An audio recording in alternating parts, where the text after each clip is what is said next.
ጓደኛዬ ህይወት መቀየር ምክንያት የሆነች ሴት እኮ ናት። እኔና ጓደኛዬ ሀገር ያሰለችን ሌቦች ነበር፣ ግን ሳናስበው ወደ ቤታችን መጡና አፈራርሰው ከእንደገና ሰሩ።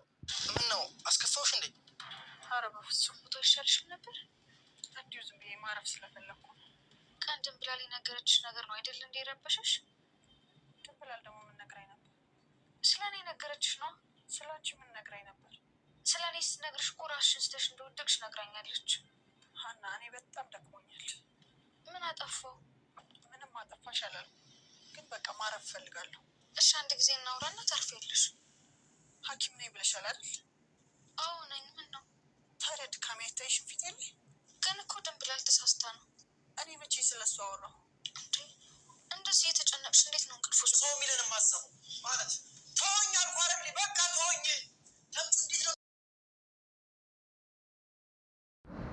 ወይዘሮ ሜላት ሁሉንም ነገር ማስታወስ ጀምራለች። ምክንያቱም ድጋሜ በወደቀችበት ሰዓትና ድንብላል ባረገችው ነገር እንደገና ሁሉንም ነገር ማስታወስ ችላለች። ስለ እርግብ ማንነትና ምንነት እንዲሁም ደግሞ ስለ ባዩሽ አንዳንድ ነገሮችን እያሰበች ነበር። ባዩሽ ይህን ሁሉ ያረገችው እሷ ላይ ምን አስባ እንደሆነ ምን አርጊያት እንደሆነ እያለችም ስታስብ ነበር። ባዩሽ አሁንም ክፋትና ተንኮሏን አልተወችም፣ ቀጥላበታል። ወይዘሮ ሜላትን መግደሏን ቀጥላበታለች። እንደተኛች በደረሰችበት ጊዜ አሁን ነበር አፍኜ መግደል፣ ይህን ሰዓትና ይህን ቻንስ ይህን ጊዜ ላገኘው አልችልም። ከዛ ደግሞ ያችን ሰራተኛ የተባለችውን አጠፋታለሁ እያለች እያሰበች ነበር። ሰላም ጤና ይስጥልኝ ውድና የተከበራችሁ የቻናሌ ቤተሰቦች፣ ለቤት አዲስ ከሆናችሁ ሰብስክራይብ በማድረግ የደውሏን ምልክት በመንካት ቤተሰብ ሆኑ። ነባሮችም እንደተለመደው ላይክ ሼር ማድረጋችሁን እንዳትረሱ። ቪዲዮን ላይክ በማድረግ ጀምሩ፣ እስከ መጨረሻው ተከታተሉኝ። ኖላዊ ክፍል 99ን ይዤላችሁ መጥቻለሁ። በአሁኑ እንግዲህ በጣም ደስ ይላል። ወይዘሮ ሜላት ሀና ብላ በነቃችበት ጊዜ ጠራቻት ስሟን። በአሁን ደስ የሚለው ነገር አስደሳች ዜና ወይዘሮ ሜላት እንግዲህ ሙሉ ለሙሉ ስለ ሁሉንም ነገር ማስታወስ ችላለች፣ አስታውሳለች። ስለ እርግብም እንዲሁም ደግሞ ስለ ባዩሽ አንዳንድ ነገሮችን ስትመታና አደጋው ሲደርስባት የነበረውን እያስታወሰች ነበረ። በባለፈው ጊዜ እንዳልኳችሁ በባለፈው ክፍል በሚቀጥለው ወይዘሮ ሜላት ሁሉንም ነገር ታስታውሳለች ብዬ አስቤ ነበረ። እንግዲህ አሁን ሙሉ ለሙሉ ማስታወስ ችላለች። ግን ደግሞ ካስታወሰች በኋላ ጭንቀቷም ጨምሯል። ከዚህ በፊት ደጋግማ እንደምትናገረው ሀና ልጇ እንደሆነች እና እስከ ዛሬ የበደለቻትን በሙሉ እንዲሁም ደግሞ ሀና ላይ በሰራችው ግፍ አሁን ላይ ጸጸት ሆኖባታል። አሁን የወይዘሮ ሜላት ጸጸት ጀምሯል። ካሁኑ እንዴት ሊሆን ነው ሀና ልጄ ናት ብዬ መቀበላት እያለች ነበር። ግን ደግሞ ሀና አሁንም ልጄ ብላ እንድታቅፋት እንጂ የምትፈልገው ስለ ባለፈው ነገር በደሏንና ስለ እያንዳንዱ ነገር ስቃዋ ምንም ነገር ማሰብም ሆነ ማስታወስን ረስተዋለች ማለት ይቻላል። ስለዚህ ወይዘሮ ሜላት እንቅልፍ ያሳጣት ነገር እንዴት ልጄ ሆና እርግብን አምኜ እሷን እንደዛ ስቃዋን አበዛውባት። ደግሞ እርግብም እኔ ጋ ልጅ ነኝ ብላኝ ለምን መጣች? እንደገና ደግሞ ለምን ዋሸችኝ? ምን ስፈልጋ ይሆን እያለች ማስታወሷን አልተወችም። ግን አሁንም ቢሆን ሀና የእሷን እናትነት አምና ከመቀበሏ እስከነ ክፋቷና ከናደረገቻት በደሏ ልትቀበላት በጣም ዝግጁ ናት። አሁንም ቢሆን ሀና ልጄ እንድትላት ብቻ ነው እንጂ የምትፈልገው በፍጹም የእሷን በደልና ያለፈውን ሕይወት ስቃዋን ማስታወስም አትፈልግም፣ ማሰብም አችልም። ሌላው አባባ ኖላዊ ነው። አባባ ኖላዊ እንግዲህ ሀና እዚህ ቤት ከገባች ጀምሮ መዋል ማደሯን እንዲሁም ደግሞ ማምሸቷን ትንሽ ያስጨንቋቸዋል። ልጄ በቃ ምን ልትሆን ነው? ወደ ቤተሰቦቿ ከገባች በኋላ እነሱ ጋር ልትሆን ነው፣ በጣም ደስተኛ ናት የሚለው ነገር እንግዲህ በጣም ትንሽ እያወዛገባቸው ነው። በተገናኙ ቁጥር በተደጋጋሚ አባባ ኖላዊ በፍጹም እኔ አንተን ጥዬ አልሄድም፣ እናቴም እስከሚሻላት ድረስ እንጂ ከአንተ ጋር ነው የምሆነው፣ ይሄ ሊያሳስብህ አይገባም እያለች እየነገረቻቸው ነበረ። ግን አባባ ኖላዊም ይሄ ነገር በጣም ሊቀበሏትም ደስም አላላቸው። ግን አሁን ላይ ከቤተሰቦቿ ጋር በጣም ደስተኛ ናት። ያም ኑሮ እንግዲህ በጣም ደስተኛ እንደምትሆን እርግጠኛ ሆኖ ነው የሚናገሩት። በተደጋጋሚ ለተምቹና እንዲሁም ደግሞ ለጆሮ ስለ ሀና ቤተሰብና ስለ ሀና ምንነት እየነገሯቸው ነበር እና በዛ ሰዓት ጆሮ ሀና በፍጹም አንተን ልተውክ አችልም፣ ልትረሳክም አችልም። እኛም ሀና የፈለገ ነገር ቢሆን ከሳቸው ተለይታ መኖር እንደማትችል በተደጋጋሚ ስትነግረን ሰምተናል። ሁኔታዋም ያስታውቃል እያሉ ለአባባ ኖላዊ እየነገሯቸው ነበር። አባባ ኖላዊ ግን ጥርጣሬያቸውን ቀጥለዋል። እምነት የሚባል ነገር አጥተዋል። ያስፈራል እያሉ ምክንያቱም ሀና አሁን ላይ ሙሉ ለሙሉ ከነሱ ጋር ስለምትሆን በፍጹም ያሳስቦኛል፣ ያሳስባል እያሉ ነበር። ምክንያቱም አንዳንድ ሰው የሚወደውን ሰው ማጣት በጣም ከባድ ነው። ብዙ ጊዜ ሀና ከስራቸው ማጠፋውን ግን አሁን ዛሬ ሙሉ ቀን ሳይገናኙ መዋላቸውን፣ አንዳንድ ቀን ደግሞ እዛ እያደረች አንዳንድ ጊዜ ደግሞ ጠዋት እየመጣች ይሄ ነገር ለነሱ ብርቅን የሆነባቸው ምክንያቱም እስከ ዛሬ ያልሆነ ነገር ስለሆነ ዛሬ ላይም እንደዚህ አይነት ሁኔታ መቀጠሉ በተደጋጋሚ ሲያዩት እያሳሰባቸው ነው። ሌላው እንግዲህ ወይዘሮ ሜላት ናት። ወይዘሮ ሜላት በሰዓቱ ይሄን ካሰበች በኋላ እርግብ አክስቴን ገደልሻት እንዴ ያለችውን ነገር በአይምሮዋ እየተመላለሰባት ነበር። ታዲያ በዛ ጊዜ ከኋላ አንቃት ከኋላ የመታትን ሰው በፍጹም አታውቅም። ስለዚህ ወይዘሮ ባዩሽ እንደለመደችው በጠዋት መታ ወደ መኝታ ቤት ስትሄድ ወይዘሮ ሜላት ተኝታ ነበር። ከዛም ወደ ድንብላል ነበረ የተመለሰችው። ድንብላልን በጥያቄ አፋጠጠቻት። አልፎ ተርፎ እያነቀቻትም ነበር። ሁልጊዜ ታስፈራራታለች። ድንብላልም አሁን ላይ ግራ ገብቷታል። እንዴት ነው እዚህ ቤት የመጣሁት? ሲኦል ውስጥ እኮ ነው ያለሁት እያለች በተደጋጋሚ ራሷን ብትወቅስም በተናገረችው ነገር ደግሞ ለእርግብና ለባዩሽ ተላላኪ ሆና መቅረቷ በጣም ቆጭቷታል፣ በጣም አሳዝኗታል። እናም አንዳንድ ነገርን ጠየቀቻት። ምን ተወራ፣ ምን ተሰራ፣ ምን ተበላ ሳይቀር ሁሉን ነገር ትጠይቃታለች። ድንብላልም ይሄን ነገር መናገር ባትፈልግም ግን ለሕይወቷ አስጊ ስለሆነ መኖር ስለምትፈልግ መናገሩ አልቀረም። ታዲያ የተፈጠረው ነገር ዛሬ ምንድን ነው ብላ ስታስጨንቃት ወይዘሮ ሜላት ወድቃ ራሷን ስታ እንደሆን ብላ ነገረቻት። ይሄን ብቻ መናገር እንዳለባት ሌላም ነገር አለ ይሄ ብቻ አይደለም እያለች በግድ እንድትነግራትና እየገፋፋች ያልተፈጠረውን ነገር ተፈጠረ ብላ እንድትነግራት ነበረ ፍላጎቷ። እኔ ታዲያ የሌለውን ወሬ ኬት አምጥቼ ልንገሮት? እኔ እኮ የኩሽና ስራ እንጂ ወሬ የዚህ ወሬ አልነበረም እኔም ስራዬ እያል ብትላትም ባዩሽ ግን አንገቷን ለማነቅ ተጋዳነች።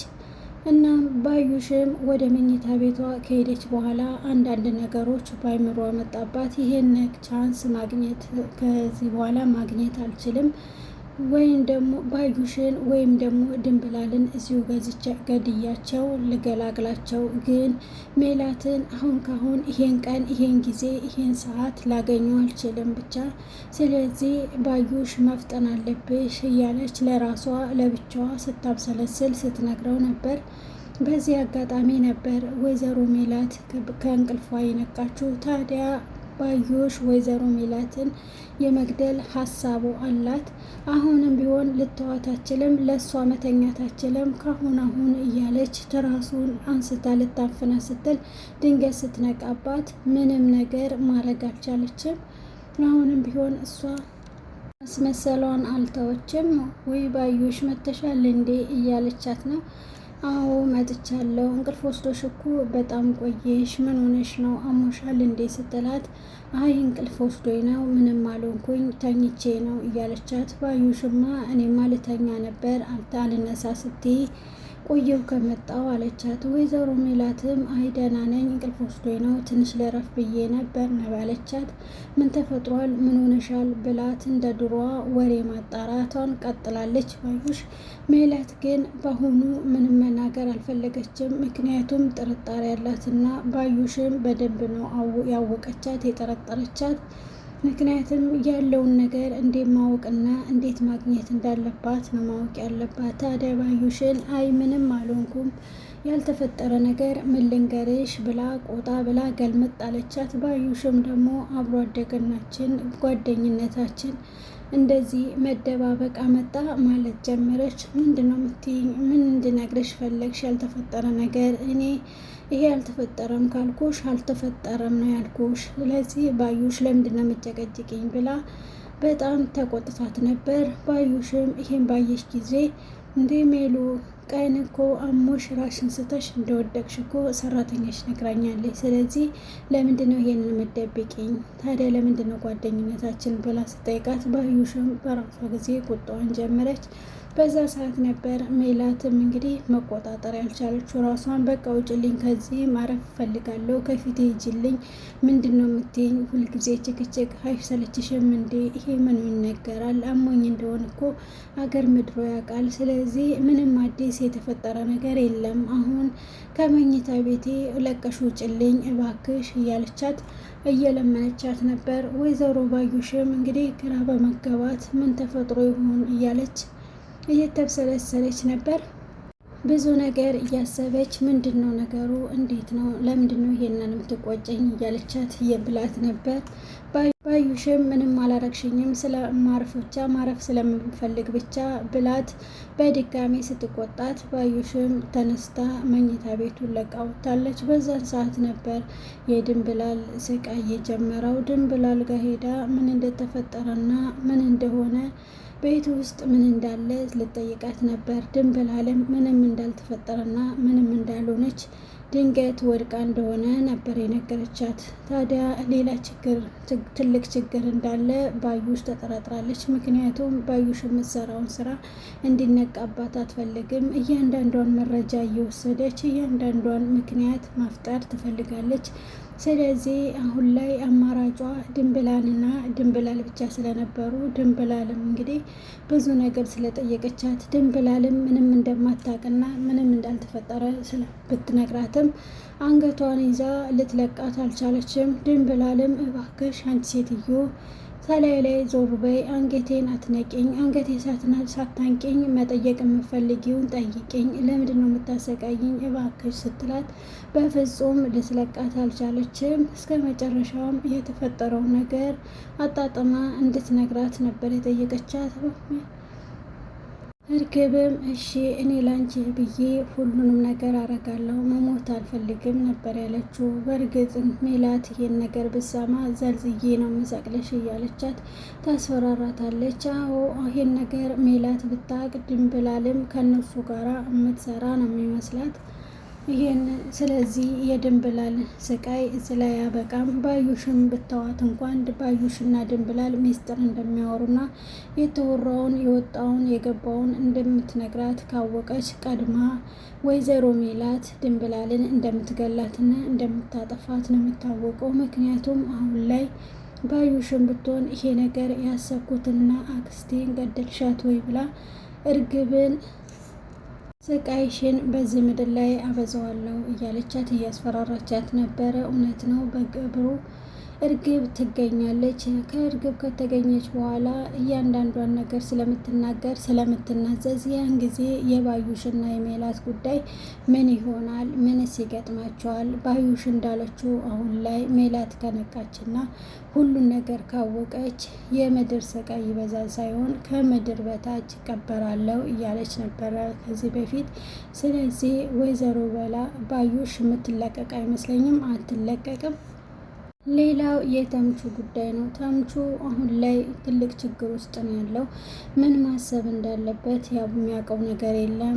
ምክንያቱም እርግብ እንደዛ ማድረጓን ትንሽ ያስቀይሞታል። ምክንያቱም በተደጋጋሚ እንደዛም አድርጋው እየደወለላት በተደጋጋሚ እየሞከረላት ነው። አሁንም ስልኳ ዝግ ነው። እርግብ በዛ ሰዓት መታ አጎቱ ጋር ከሆነ በኋላ ተመልሳ እንደሄደች አስረድታው አጎቱን በጣም እየወቀሰ ነው ያለው። በዛን ጊዜ እኔ ደርሼ ልምጣ ስለው ባይከተለኝ ኑሮ እርግብን አገኛት ነበረ እያለ እያሰበ ነበር። አጎቴ የተባለው ሰውዬ ለእኔ ለህይወቴ መስቀልቅል እሱ ነው እያለ ሲወቅሰው ነበር። በእርግጥ ተምቹም ይሄን ነገር አስቦት ሳይሆን የተምቹ አጎት ነገሮችን ማስታወስ እንጂ የእሱን ነገሮች ለማበላሸት አልነበረም። እሱም ደግሞ ግን ይሄን ነገር እንዳጠፋች እነሱም አልጠረጠሩም። ምክንያቱም ወይዘሮ ባዩሽ እንደመታቻትና ሜላት ወድቃ እንደተገኘች ለተምቹ የምትነግረው የእርግብን ነገር ይጋለጥ ነበር ወይም ደግሞ ለሕግም ያቀርቧት ነበረ። ግን ሕግ ጋር የደረሰችው ነገር የለም። አሁንም ቢሆን ግልጽ ሆና መናገር አልፈለገችም። እርግብ ወደ ውጭና ውጭ ሀገር መሄድን ነበረ የፈለገችው። ምክንያቱም ወይዘሮ ባዩሽ እዛ ቤት ተመልሳ እንደገባች ታውቃለች። ጓደኝነቷን እንደቀጠለችም አይታለች። ምንድን ነው ይሄ ነገር ሁሉ ነገር እኔ ላይ የተጠመጠሙ እያለች እርግብ ላይ የተደፈደፈው እያለች አሁንም ማጣራት እንዳለባት እና እንዴት ማድረግ እንዳለባት ባታውቅም ነገር እንኳን ግን ተምቹን ማግኘት ግዴታ አለባት። ስለዚህ እውነታው የሚወጣው ተምቹን ስታወጣው ነው፣ ስታገኘው ነው። አሁንም በመጨረሻ ተምቹን ምን ሆነ ነው ጆሮ፣ ለምንድነው እንደዚህ የምትቀያየረው? እኔ እኮ ጉብዝናክ ነኝ፣ ችግርክን ልታወያየኝና ልትነግረኝ ትችላለህ ወይ ሲለው፣ ተምቹ ግን በፍጹም ሊነግረው አልቻለም። እስከ መጨረሻው በጭራሽ እኔ እየሰከርኩ እያለ ሁሉን ነገር ነግሮታል። የነገረውም እርግብ እንደታገኘውና እንደነበርና በሰዓቱ ወደ እሱ እንደመጣች እያለ አጎቱ ከእሱ ጋር እንዳለ ስታቅ ወደ ኋላ ተመልሳ እንደሄደች እና ያንን ነገር እንደነገረው ነው። ታዲያ ለምን አልነገርከኝም ነበር ብሎ ሲለው፣ ምክንያት እናንተ ለሀና ስለምታደሉ ሀና ስለምትሉ እርግብ ብትገኝና እርግብ ከኔ ጋር እንዳለች ብታውቁ ታስይዟት ነበረ ብዬ ነው ብሎ ነገረው። አሁንም የተምቹ ፍራቻና ሀሳብ ትክክል ነው። ምክንያቱም እርግብ በጣም ወንጀለኛ ናት በአሁኑ ሰዓት። ምክንያቱም አባባ ኖላዊ እርግብ መታቸው እንደሄደች ነው የሚታወቀው። ሀናም ብትሆን ይሄን ነገር እሷ እንደዚህ ያደረገችው እያለች ሙሉ ቤተሰቡ እንግዲህ እርግብ ላይ ነው የደፈደፉት፣ እርግብ ላይ እንደሆነ ነው የሚያስቡት። ምክንያቱም ተምቹ አሁን ይሄንን ነገር ካወቀ ሁሉም የሚያውቁት ወደ ፖሊስ እንደሚያመለክቱ ነው የሚያውቀው። ይህና ይሄንን ለማብራራትም ሆነ ለመናገር ከብዶት ነበር በሰዓቱ። ስለዚህ ጆሮም በጣም ነበር የተናደደው። እኔ ጓደኛ ነክ ብዬ ምንም ነገር አልደብቅህም፣ አንተ ግን በዚህ ልክ እንዴት ተጠራጥረኛለህ? አንተ መቼም ቢሆን እኔን አታምነኝም። እንዴት ብዬ ነው ያንተን ፍቅረኛ እኔ ለፖሊስ ማስይዛት ብሎት ተቆጥቶት ነበር በሰዓቱ። እንግዲህ ይሄን ሁሉ ከነገረው በኋላ ጠዋት ሲነሳ የነበረበትን ነገር እንኳን አያውቅም። ውስብስብ ያለ ነገር ውስጥ ነበር ሁሉ ነገር።